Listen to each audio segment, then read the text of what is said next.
вируса, что в этом году уже не будет. Топ-8 будет в декабре Вендетты. Я буду бороться с Devon. На левую буду бороться с Денисом Cyplenkovым. One of the, if not the biggest arm wrestling dream match of all time, is certainly the match of Denis Cyplenkov versus Levan Saginashvili.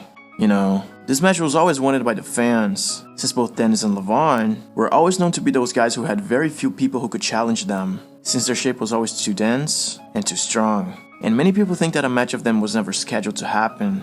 Like, when it was meant to be scheduled, Denis contracted health issues and couldn't compete.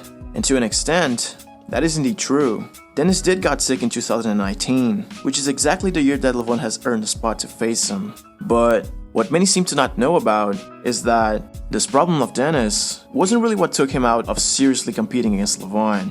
You know, Levan was meant to face Dave Chaffee on the right arm and Denis Cyplenkov on the left, both on the same day, in December of 2020. And I remember being so excited, not to the Denis vs Levan match, that I didn't even knew about it at the time, but I was a big fan of Chaffee then, and I really wanted to see that match at the time. Although, what nobody counted with that would just ruin a great day in arm wrestling history was the pandemic. Remember I said that Levan was meant to face Chaffee and Denis on the same day, on December of 2020?